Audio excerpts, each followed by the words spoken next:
In the beginning, there's only God.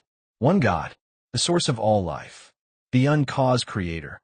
The scripture declares in the Gospel of John, "In the beginning was the Word, and the Word was with God, and the Word was God. All things were made through him, and without him nothing was made that was made." So the foundation is clear. Nothing in creation came into existence without the direct action of God through his Word. But Scripture also reveals order within that creation. In Colossians it says, "He is the image of the invisible God, the firstborn of all creation.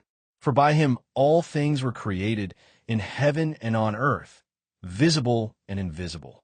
All things were created through him and for him." And again it declares, "He is before all things, and in him all things hold together."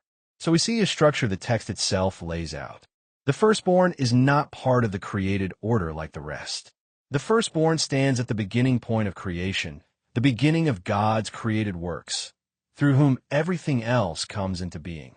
And Revelation confirms this role when it says, "The beginning of God's creation," not the beginning of God, not the source of God, but the beginning of God's creative work.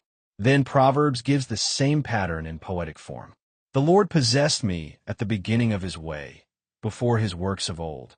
I was set up from everlasting, from the beginning, before the earth was. Before oceans, before mountains, before dust." There's a beginning point within creation itself, where wisdom is brought forth by God. So the pattern is consistent across Scripture. One God is eternal. One God is the Creator. And from that one God comes the first act of creation, the firstborn, the beginning of his works. And through that firstborn, all other creation is brought into existence.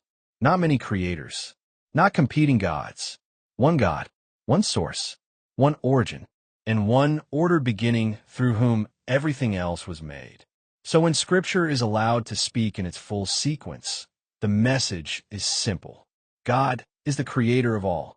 He brings forth the first, and through that first, all things proceed. That is the structure written into the text itself. Thank you for watching. If you enjoy content focused on biblical truth and understanding, be sure to subscribe for more truth in Scripture.